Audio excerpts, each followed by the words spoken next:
Nick, we're back in your house. This is where we recorded the first ever TheScienceShed. It was born a year ago today. I remember it well.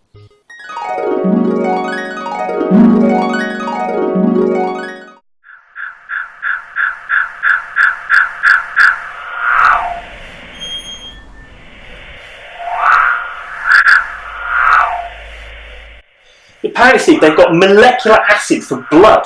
It's ridiculous. Can't possibly be true. I think it can be true. We should talk about these sorts of things more. Maybe do like a podcast or something. You think anyone would be interested? Yeah, I think they would. Yeah. Right, we'll talk about that. This is disgusting, isn't it? It's horrible. Yeah. Yeah.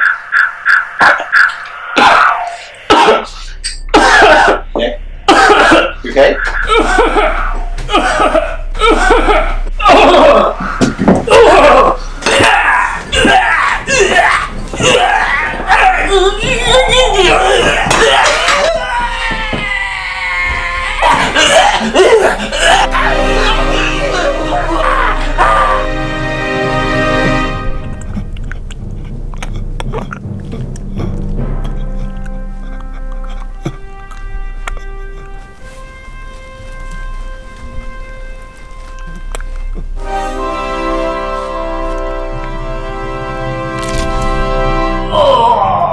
Right. Jeez, oh crikey, that hurt, man. Oh. How you feeling?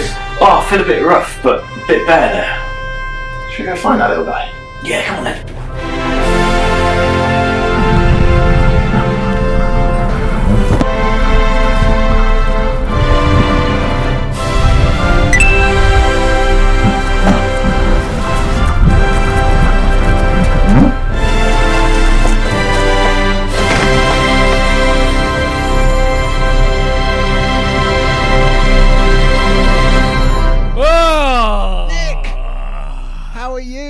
Yeah, that was horrible. Yeah, you feeling better? Yeah, much better. It can take it out of you sometimes, can't it? When you give birth to a science shed. Absolutely, yeah. Although that was a year ago. It was a year ago. Oh, shit. But look, we're in a shed.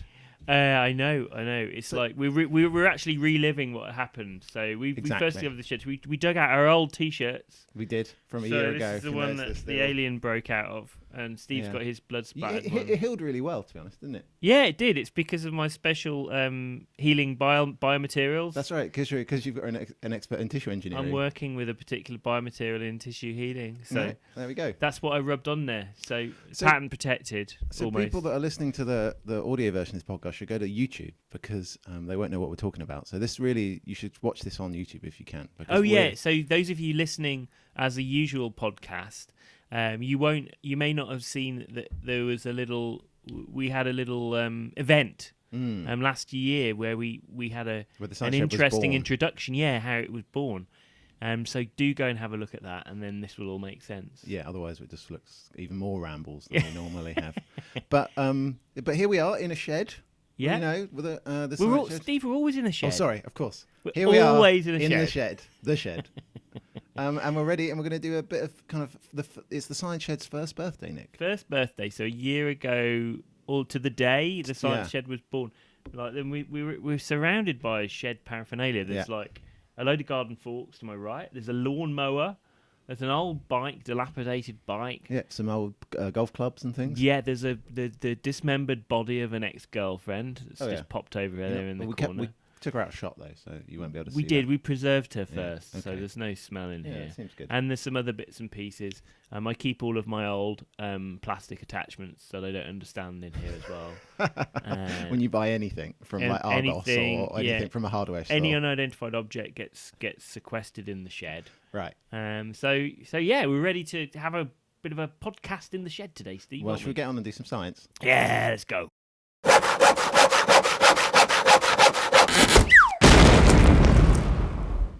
Oh, so that whole alien thing, the Yeah. chest bursting thing. We've had a little chat about alien before, haven't We we? have. We spoke about molecular acid. if We you did, remember. which they've got for blood. Yeah, allegedly, which isn't a real thing. Do you reckon the whole parasite thing is like? Do you reckon that would work? You mean like the kind of face hugger and the eggs and that? Yeah, kind of there's thing? kind of like two things, isn't there? There's like a larva type Yeah. thing, like a sort of intermediate life cycle thing. So I'm just talking about the original Alien universe Right, now. so I'm not going to overcomplicate That's the it. canon. Yeah. Going into the new ridiculous genetic I engineering. haven't even seen that one yet, but carry on. Yeah, you're not missing that much. But anyway, so they've got this kind of larval stage that Yeah. lays an egg in the mouth of a person. That's right. Yeah. Right. So the face hugger. Yeah, that's one thing. That pops out, and it's like some kind of other alien thing. That pops out. It's like a little white version of the big alien, the big xenomorph, isn't it? No, not the one that. You mean talking about the larva? The larva that pops out of John Hurt's chest. Oh, it's a little fella, but it turns into a normal alien. Yeah. Eventually, it That's goes. just a kind of a juvenile.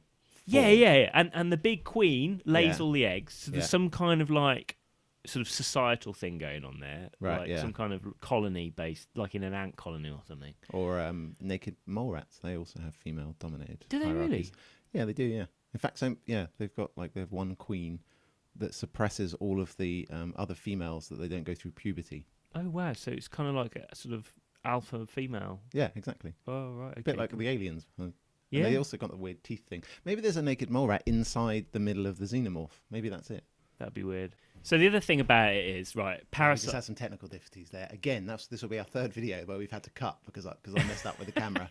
It's but it's not you messing totally, up though. It's totally like, my fault. is it? All right, fair Well. enough. It's your fault, Steve. Well, all right. You- So you- we're talking about aliens. Yeah. So the other in the thing, lungs. I was thinking about parasites, Yeah. and whether that I was thinking about parasites that do weird things. It's just Yeah. a general interesting story, isn't it? The idea of parasites. Yeah. Don't There's you that. think? There's that ant, isn't there, that gets that infection that makes. I was going turns to them talk to you about that. Ah, right. Yeah. Yeah. No. Have I totally just No, stolen your definitely thunder? not. I No. don't know much about it, but other than it's like a little zombie ant. Well, I read a little bit about it. It's called phronema. It's Right. called or fromina. Yeah. So it's a parasite that it's a fungus. Uh-huh. So it basically somehow infects a type of ant, carpenter ant, Right. in like hot places. In hot places. That's my technical knowledge of where it's habitated. I think it's in like the tropical rainforest and things Right. like that. Okay. Anyway, so it infects the ant, and for some reason which is not understood, Yeah. as far as I could work out, the ants walk up the tree Yeah. away from the foliage on the floor. So it's just they would just get infected. Like They there's get no special. infected. There's no face huggers or anything. They're just infected like you would get any other kind The of the fungal infection. The spore basically. is inside the ant, so Right. it's infected the inside of the ant. So it's he got has to into eat it or to the something. mat. Exactly. Yeah. And it goes inside, and if it somehow makes the ant want to walk up to a tree, onto a leaf, bite down really hard on a leaf, and then die. And basically, the fungus will then grow out of the ant. It doesn't grow out of its head. Grows out of the ant's head Ew. on the man. And basically, it's thought that this is how this has evolved because, like, the fungus gets a competitive advantage. Like, so it's evolution in action. So the idea is it goes high, or what's the point of the leaf? Is it just that you spread the fungal Spread the fungal spores, yeah, further spread because wider they're higher? distance, yeah. So competitive advantage being up there.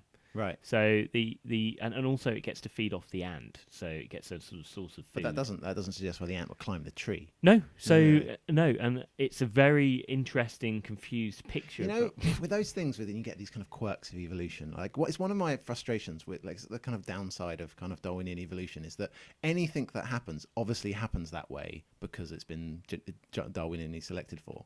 So you can just explain everything. Like, there's no like you could if we found something that I don't know, like an ant that made a little like a parasite and then like flew. You just say, oh, well, it's got some competitive advantage. Like this, it's just some of it's so nuts that you get this zombie ant that climbs a tree and you have no idea how it works. It's totally weird. Do you want to hear another really weird one that Go I on found then. out about? So you've heard of toxoplasmosis? Yes. Why have you heard about toxoplasmosis? Isn't that what Tommy dies from in That's Train how Spotting? everyone knows what everyone is aware of toxoplasmosis purely because it was in Train Spotting. Yeah. What was it, pneumonia or cancer? No, toxoplasmosis. Is that like a stroke? So the idea was Tommy. Is it Tommy? Have I made that Tommy. up? Yeah, am I right? Oh, yeah, God, yeah. that's good. Tommy. That's good. He's the film blonde-headed knowledge. one who's like, Yeah. he's having fun times with his lady friend, and he's watching what he thinks is a sexy video of them both, and it turns out to be Archie Gemmill scoring a goal against Holland in the World Cup in 1978, I think, or 74. Anyway, he gets it because he's a smack addict, and there's loads of cats coming around pooing in his house, and he gets AIDS from needles, his immune system goes down, so basically that makes you vulnerable. You wouldn't normally get toxoplasmosis if you're a human unless your immune system's wiped out. Anyway, but the toxoplasmosis is insane, right? So it's got this weird, it's a parasite, and essentially it's got a life cycle whereby it has a cat and a rat interaction. So it's got two hosts. Okay. A cat and a rat. Okay. Right. Okay. So let me get this right. Wait. Okay. Wait. So you're saying it requires both of these hosts, or it can infect either host? Is that what you're saying? It can infect both, but it needs a cat to reproduce and to pass on its. But rats, it's okay. So rats, it infects. Infects rats, It but you uses can't rat as reproduce. like a vector. Yeah. A lot of animals work like this, like malaria, for instance. Right. It's got two different hosts. Oh, really? I didn't know that. Yeah, I think so. Okay. So malaria infects people, but it also infects fleas, doesn't it? Right. So you get not fleas, sorry, mosquitoes. So mosquitoes carry it, they inject into humans, it grows a lot, and then subsequently mosquitoes feed off the people. That distributes it. So the mosquito's kind of like a vector. So it carries it around. I understand. Okay, that makes sense. So I perhaps should have researched this a bit better, but it's just it's interesting for the principle, because basically it infects a rat, the toxoplasmosis. Yeah. And rats have this reward system in part of the brain called the amygdala. Mm-hmm. And usually when they see a nice female rat, or it's a rodent, so it can be a mouse or a rat. It sees a female rat, and it will want to go towards it. Right. Okay, so that's just a natural inclination a rat of do. the rat. This is prior to the being infected. toxoplasmosis, its primary host is the cat, right? Yeah. So rats eat cat or mess around with cat mess, or feline mess. So, and basically get infected with it. It infects their amygdala, and it lowers their chance of being frightened. Right, so they lose their more fear. risks. They start flirting with cats. So they hang around, right? They run out in front of cats. Cats love it.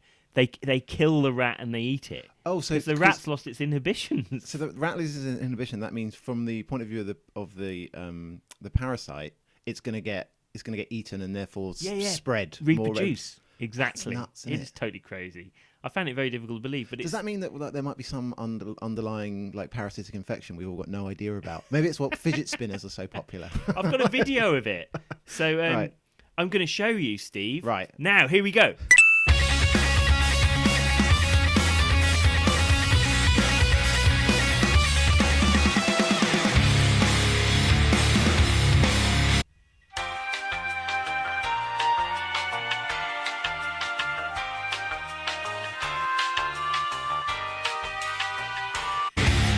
Cigarettes and gasoline. Light a match and watch this scene burn away in front of me. Whoa! So, I've got a couple of points on that. That's really silly. Did you like the heavy metal music? I like that. Oh, that's my favourite bit. They could have put Rush over the top. Should we recut it with Rush? No, it's funnier with it. It's ridiculous. How do they know about the amygdala? Are they wazzing like rats in little MRIs? You can do an MRI, yeah. On a rat with them. And also, how do they know that? So that rat looked to me, it was pretty much game over for him. He was end game. Yeah, end I game felt a bit rat. sorry for the rat. But like taking unnecessary risks because his amygdala was been co-opted by some toxoplasmosis parasites. But how do they know that wasn't just like a ballsy rat? It was just you know what if you can do a control study and show it works, then you just use it as supplementary data. Do you know what I mean? You're always about the big headlines, aren't you? That's your trouble. I want to know the details, the minutiae. Anyway, that made me laugh. That's really interesting. But there's loads of other examples of this kind of co-opting. Yeah. Co-opting. There were zombie spiders as well as ants. There weird. were hairworms. So they infect crickets. Uh-huh. So I can't remember what the Latin name is. Oh, here we go. These are Nick's notes here. Let's try Yeah, I that. can't. I haven't got the Latin name of the hairworm, but anyway, goes into crickets, Yeah. makes them jump into a pond where they can reproduce. It's nuts, isn't it? This is and another example But is a I suppose- brainworm. Yeah, but They make ants bite leaves, right? You know, like the other one, they bite the leaves so that the fungus can grow up on the top. These ones bite the leaves specifically so they're associated with leaves that particular ruminants eat, so they can infect ruminants. right. Okay. So it gives them an advantage to infect ruminants. So the thing is, I think we probably should clarify is there's like it doesn't like there's no kind of active decision making process going on here with like the fungal infection. It's a weird quirk that's allowed it to be selected for, right? So there's no like so I think what you might be thinking of saying they make them go up the tree is that there's like remember Krang from Teenage Mutant Ninja Turtles, the little brain that used to drive No. around. Okay, fair enough. No. But like there's Are no we talking the cartoon? yeah, of course. Right. Um, Teenage Mutant Hero Turtle. There were Ninja Turtles in the US. weren't Hero there? Turtle. But we changed it because it was too Oh, ethnic. it's too violent for me, Steve. I don't want to. Who was your favorite turtle? Well, it's probably like Michelangelo, wasn't it? Wrong. This on a You're a divvy one- scientist. The divvy one who eats the doesn't like anchovies. That's Michelangelo. Yeah. Because he was like that dude. No. He's the only one who had a character. Donatello does machines. All of the others were the same turtle. Rubbish. We can all agree that Leonardo was the worst. My friend, he had a pet frog that was a bit mangled that was called Raphael. His friends caught some frogs Yeah. in a pond, and he was the little brother one. So Yeah. they gave him the mangled frog. Lovely. Yeah, it's called Raphael. Anyway, parasites. Interesting.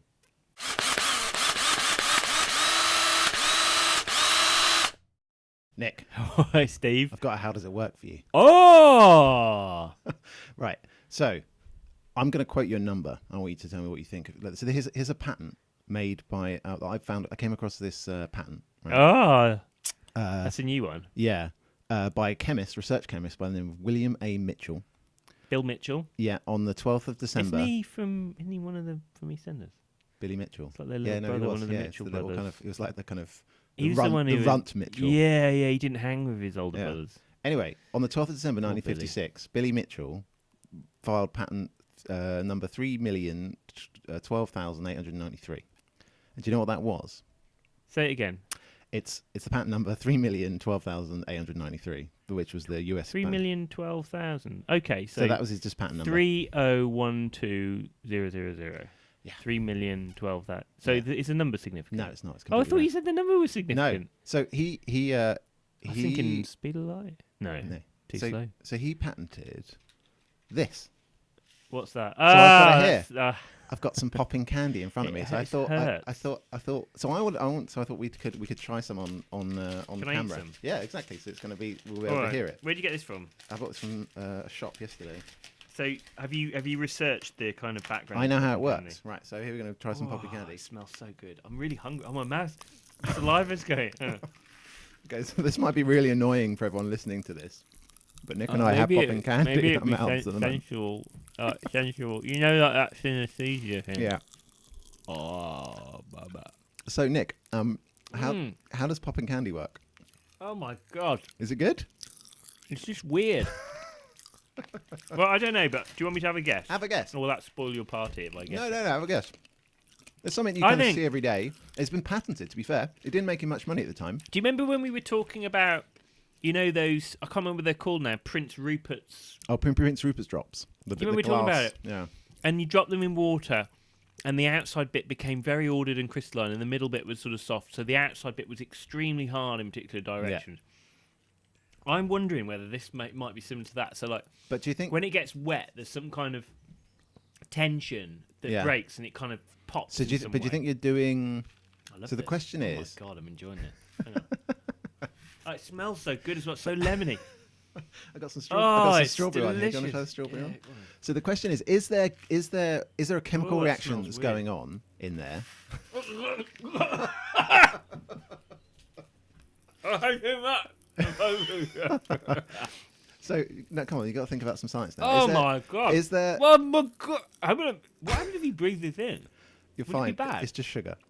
I'll tell you that it's just sugar. There's nothing that's undergoing there. There's no I chemical don't- reaction that's happening in popping candy. That's what I was thinking is some kind of like tension which makes it sort of pop. But how do you get Like popcorn. All right, so you think there's kind of some kind of elastic energy? When you put it in your mouth, it gets wet, and that Yeah. causes some elastic So, tension. so you're to be right, but released. it's stored in gas. So basically, all you do is you take sugar, you heat it up till it bubbles, and then Yeah. you just put it in 40 atmospheres of pressure. So you put it in a big like pressure vessel, and you just What's let 40 it cool down. atmospheres mean? What it means, so 40 times atmospheric pressure. So it's really So high what pressure. have I got in my bike tyres? You Probably my mountain bike tyres is about 40 atmospheres. no 40 psi probably. That's much slower. It's way, way, way, way higher than anything in your bike tire. Oh really? Yeah. What have I got on my bike tyre then? Probably about 40 psi. 100 psi if you've got a road bike. Yeah, what's that in atmospheres though? I don't have to work it out. You'll just expect me to do, but it's much lower. It's kind of, I don't know. It's like 1.2 It's atmospheres. really high then. It'll be like 1.2, something like that. That will be on the order. At all? Yeah, No. yeah, 1.2. something like that. Yeah. Well, I'll fact check this. And We'll put a fact check little it. thing. Here we go. We're going to fact check it. Yeah, So, I yeah. was So there I you was go. completely wrong. Yeah. So Well, you're not completely wrong. It's like 2 point something. Yeah, Wasn't it? 40 atmospheres is 2.7 atmospheres. Yeah. Sorry, 40 it's PSI. not 40 atmospheres like I was Yeah. saying though. So, but really, what you're doing, so what happens there is you just press the gas, and then the liquid cools down that you're hearing now talk about, and then what happens is when it goes in your mouth, it just dissolves the sugar until you get to the gas pocket, and then when it pops, it's actually gas. There's not something. It's not like you're evolving carbon dioxide or anything. It's just sugar with little pockets of gas in that are just formed under high pressure. So the gas in this sugar is under extremely high pressure. Yeah, that's why it So pops.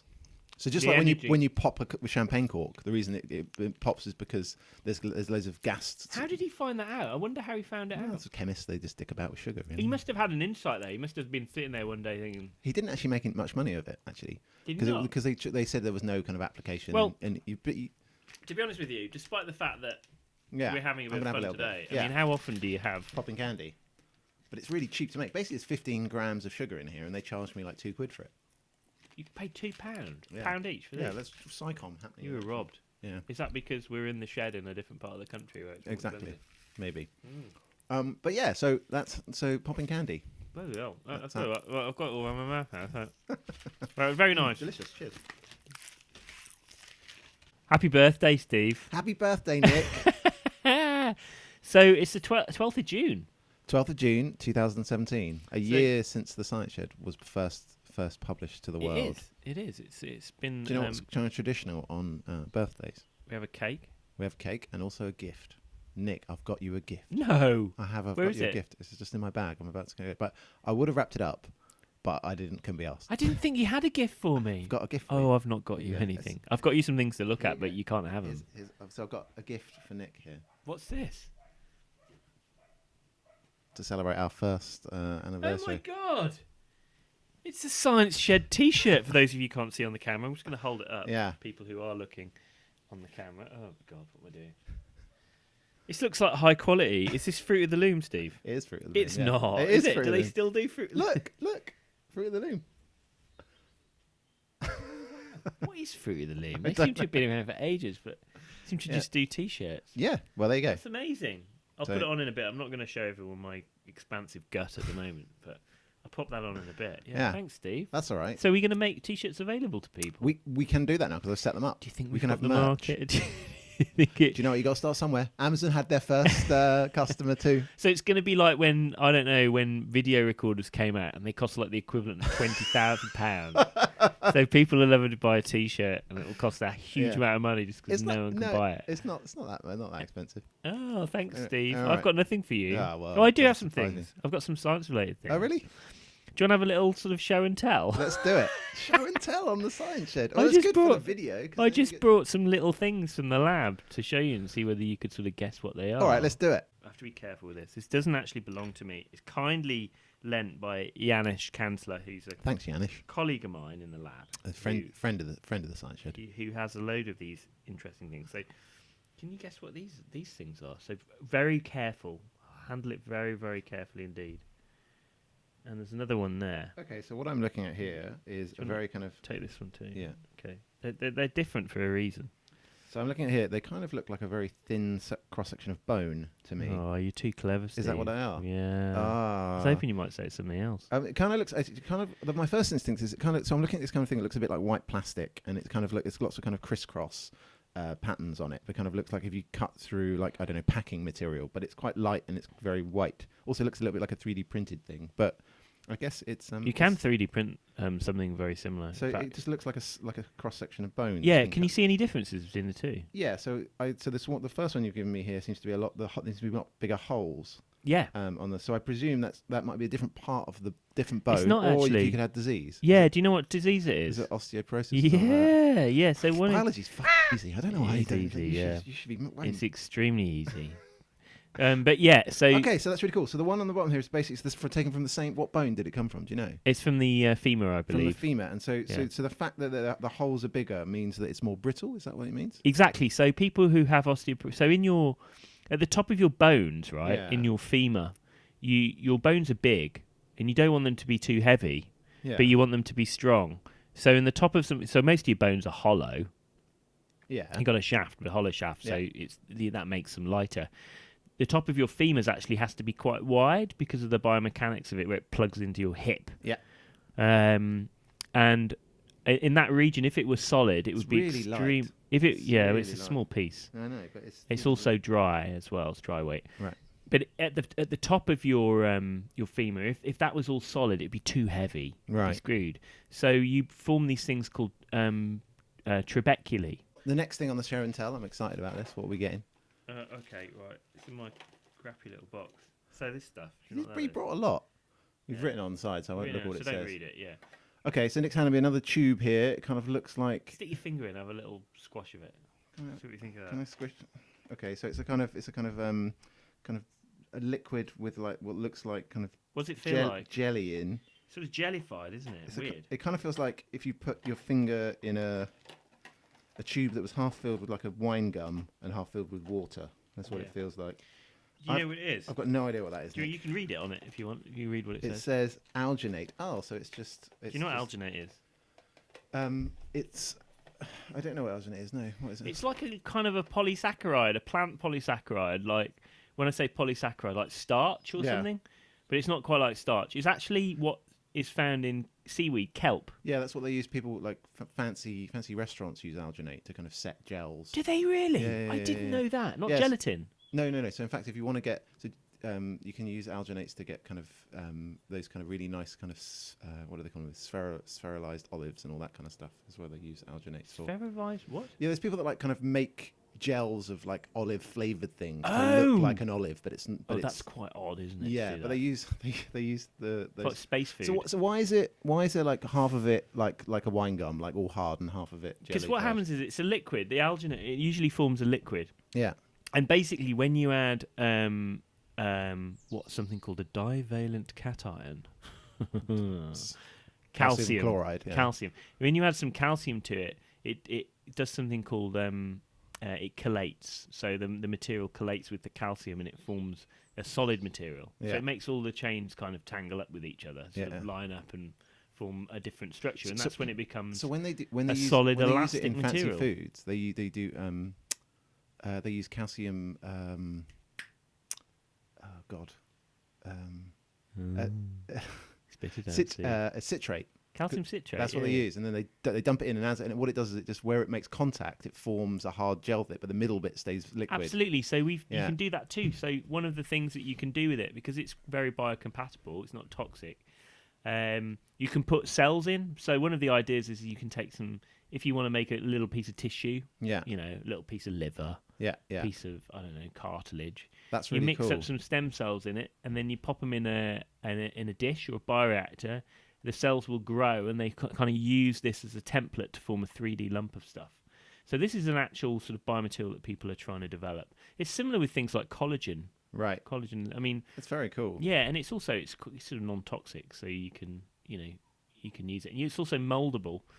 You know, one of the other So you things can kind is of cast it in different shapes. yeah, kind of yeah. So you wanted to make something that's a bit more intricately structured. You can arguably use it. You can cast things using it because it's non-toxic. You put the cells in the gel first of all, and then you add your calcium Have you chloride. ever tried to take it out of seaweed? How easy is it to extract from No, seaweed? never tried that. You We just buy buy it in it? a jar. Yeah, we Right. buy it in a jar. It's pretty straightforward. Very cool. Have I got anything else? What's One else is in my last mag? one, Oh, Nick. here we go. You'll like this one because this is like a. You're a chemist, and I know you like different elements. Oh, I love an element. And you like an element, an unusual element. All right. Yeah. Okay, so you're see going whether to you challenge. can- Have you got Steve's elemental? a chemist. I've got an element here. It's a metal. It's a metal, yeah. Okay. Let's see whether you can get it. It's a metal, but it's been formed. Okay. So is it powdered or? No, it's a solid lump. Yeah, Okay. that's right. All right. What have I got here? There you go. All right. So Nick's had so. Oh, okay. So it's been formed. It looks like the inside of a what's it? They're all made sort of porous. Yeah, they've made port. It looks like okay. I've got a bigger bit of it here as well, which has actually been fashioned into an Oh, let me have a implant. look at There you Oh, that's good. Oh, that's interesting. go. What could it be, Steve? This is an element. See, I'd expect you to know, Steve, because you're a chemist. Like- So, chemists are the master of all elements. We are. Can I? How stable is this? Can I? I think. Wow. Okay. So this is going to be an implant. So it's got to be kind of relatively non-toxic. So I know things that are used in implants are things like. I'm having some more popping candy because I'm a fat bugger. Is it titanium? Titanium is a great guess. So it's light, but I don't know whether you. I've never seen. Titanium is a very porous. expensive implant material which is used, but it's something actually different. It's All right. Give me the area of the periodic table it's in. Is it in the main I group? don't bloody know. I'm not an expert on that. Oh, okay. Let me just look it up. So I'll look it up, and I'll give you a couple of clues. So yeah, it's kind of it's quite solid. It feels like a bracket that you might find in your car. If I told you the atomic number, would you be able to get it? I bet Probably, you yeah. wouldn't. You won't. What is it? You think you'll be able to get it if I give you the atomic number? Probably. Seriously?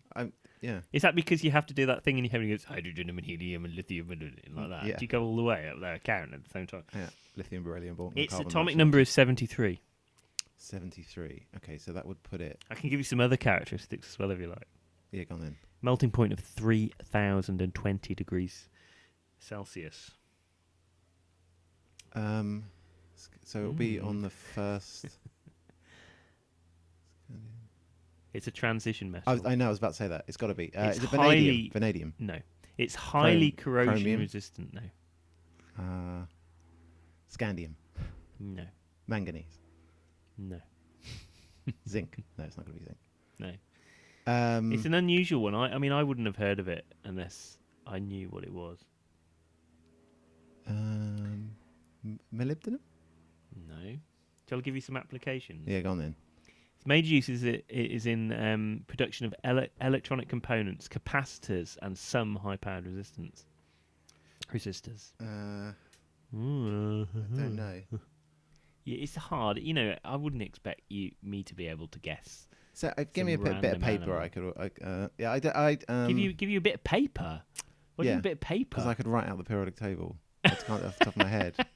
So it's in the main group. So it's got to be. Your so brain it's is so massive It's that you just- pre-transuranic. come here about paper. Paper. I write the whole periodic table, and then I'll be able to know from looking at the whole thing. Here we go. This is an interesting one. Oh, you'll love this one, Steve. Right. Okay. It's I hate when I get chemistry. it's questions wrong. completely So immune. annoying. It's completely immune to Yeah. attack by aqua regia. It won't dissolve in aqua regia. Wow. at all. So it's not gold. Is what we. It's not gold. If we go back to the It science will bit. dissolve in hydrofluoric acid. God, this is fun. I'm enjoying it. I love. I hate not being able to know a chemistry question. It's really annoying. So it's tantalum. Tantalum. I hope it's tantalum after all that. Right. Okay. That's what I'm assured, and that's what it says on the side of my tube here. Wow. Okay. I've Tantalum has never been held some used. tantalum. Well, there you go, Steve. Yeah. That's my favourite one so far, Nick.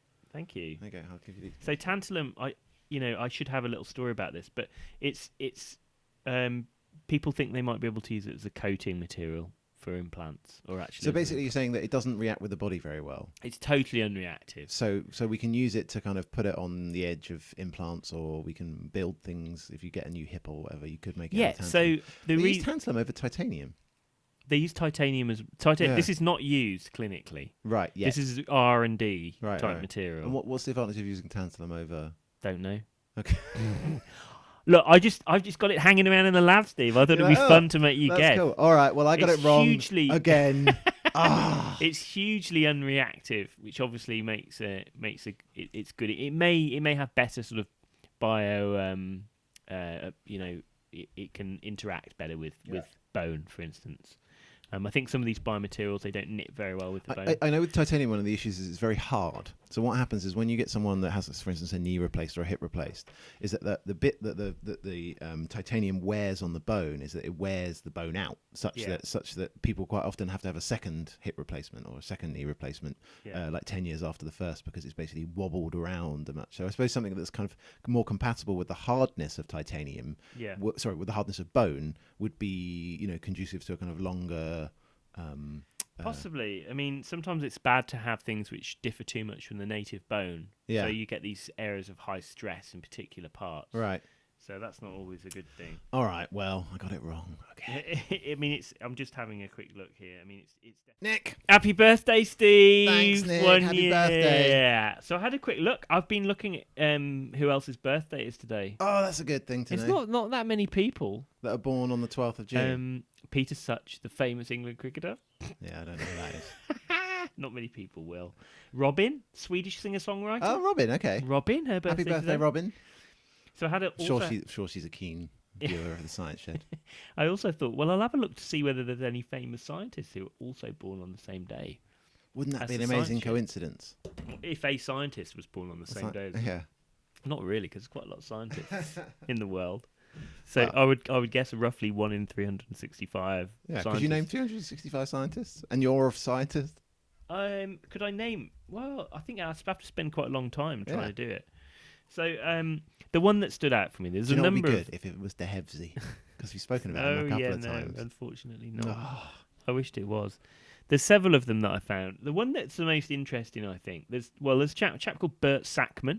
He got the Nobel Prize in 1991, and he invented patch clamping. Have you heard of patch clamping? Of course, electrophysiology. Exactly. So you get a tiny little electrode, you stick on the side of a cell, and you can It's measure. It's a little glass pipette. Basically. Tiny, yeah. Yeah, about a micron diameter. Make it with your mouth, I think people do. Not You anymore, do patch not clamping. anymore. You can do it. We have a CO2 puller to Do make you? patch clamps. Okay. Do you do patch clamping? We do, yeah. Oh, I remember you showing me some stuff about it. Yeah. Scanning iron conductance. No, we actually do patch clamping now. I've got a proper patch clamping rig. Who's doing that then? a guy in my lab called you. You? Don't. Sorry. It's like, sometimes you just like, I'm just not even going to say that. His name's John, all right? His name's John. John, all right.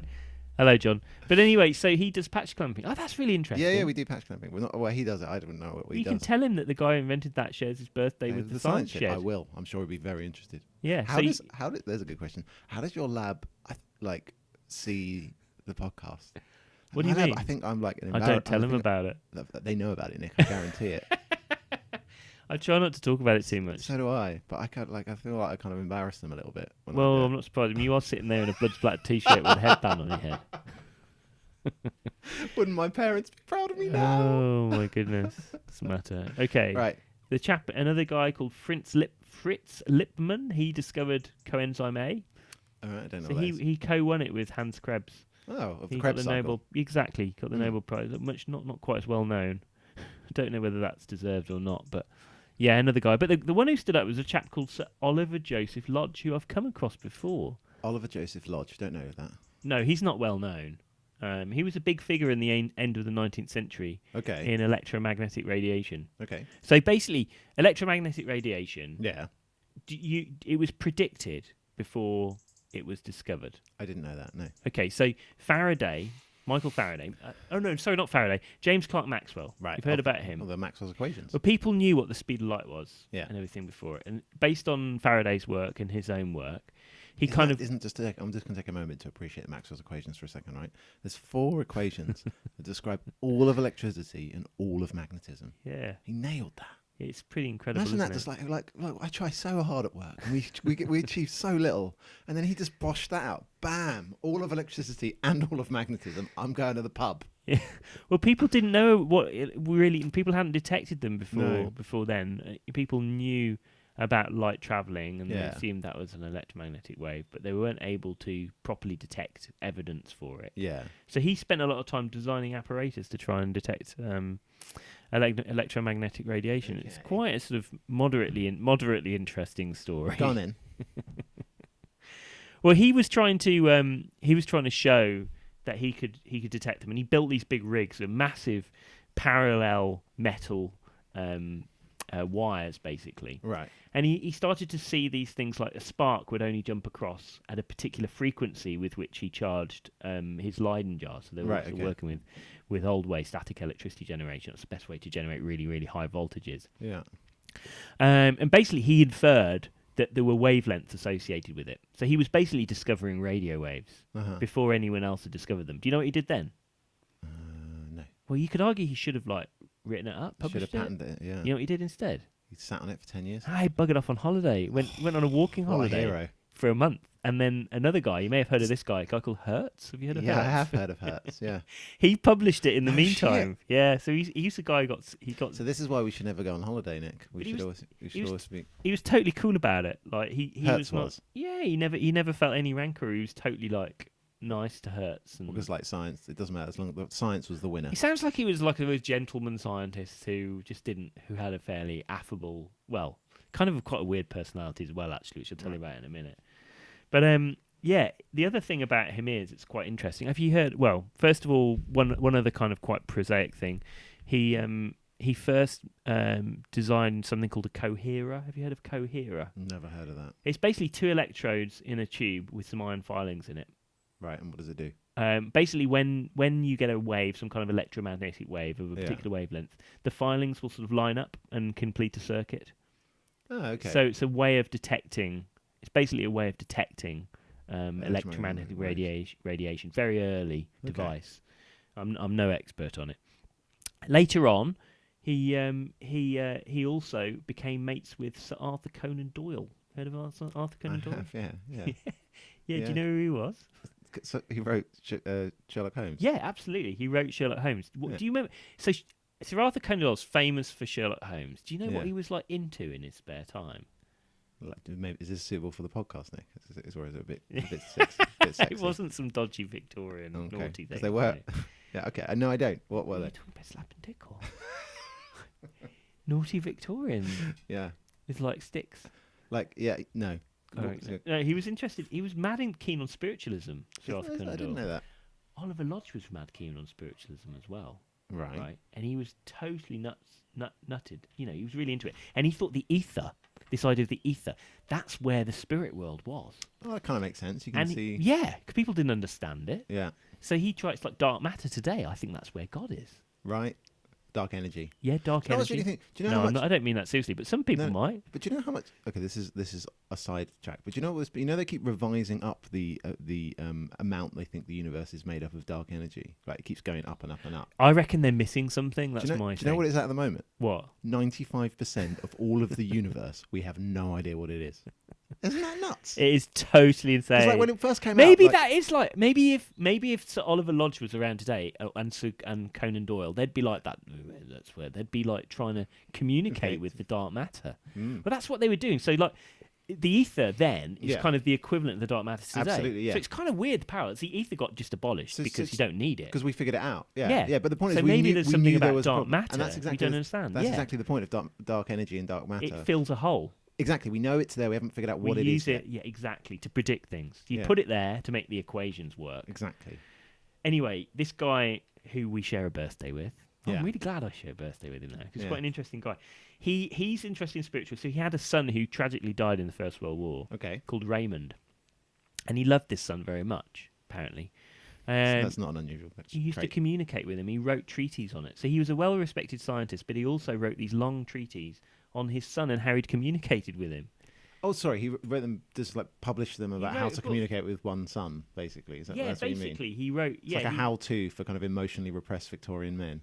Sorry, well, not Victorian. Well, I think you got to be kind to the guy because he'd lost his son and he was trying to sort of make sense of it probably, and he thought he was communicating with him. And his son, he said he used to talk to his son, and his son would tell him that in the afterlife it was quite similar, Oh, but there was sorry, no you mean- disease, and they were giving out free cigarettes and whiskey, and the fact that they were giving out free. I'm going. the Let's free- go right now. but the free booze. the free cigarettes and whiskey. Actually made that was a problem for the church. So he fell out with the church. It would have been fine, the spiritualism stuff, they could They live with would that. have loved The it. fact that God was giving That out free free booze. cigarettes and It's key that didn't work. That's amazing. Yeah, he's an interesting guy, and apparently he published a book called Raymond, Yeah. which was about his studies with Sir Arthur Conan Doyle on spiritualism. Wow. Serious guy, Yeah. working on spiritualism, working with mediums. Yeah. That was a massive selling book. It was in print for decades, apparently. So I haven't read it yet, but might go out and read it now. Totally got to go and buy it. Let's go and get it right now. Yeah. Where did that come from? It's my phone. Such a professional.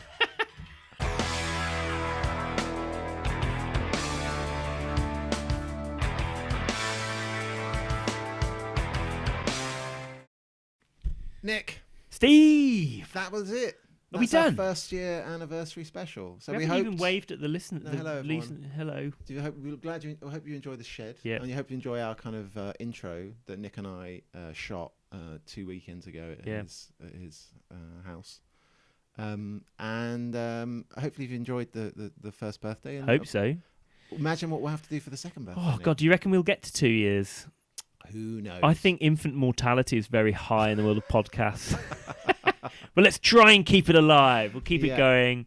We've got antibiotics these days. we'll be fine. We can use those. So I think we're going to try. I could regenerate. What's coming for stuff. What's coming for the Science Shed in the year to come? Have we got any big plans for it? Anything new? No. It's more of the same. I don't know, Steve. Have you got anything? Any irons in I the don't know. fires? We've got a couple of things We're that gonna maybe get some guests. There's a fly in. Just ignore it, Steve. Sorry. Yeah, we're going to get some guests in the Okay. shed. We're going to have a few more of those. I think so, yeah. But really, we're just kind of interested. I think definitely the best bit is if we can engage more with you guys. So if anyone's kind of listening or watching the Science Shed for this particular anniversary special and wants to kind of interact with us more, please do. Now we've got merchandise, as Nick can attest. Please get in touch. I'm Steve the Chemist on Twitter. And I'm at the Evans Lab on Twitter. And we'll keep doing this. Yeah. And hopefully you'll keep watching it, maybe. Absolutely. Have a good one. See you soon. Bye. Bye. You can't laugh, mate. Science Shed! We're in the Science Shed! Science Shed! We're in the Science Shed! Come on, Steve. Bunsen. Burner! Dolly. Machine! Internal. Combustion! Why do we need Steam! Petri? Dishes! Oscar. Base! Isaac. Newton! Transplanting. Bye-bye!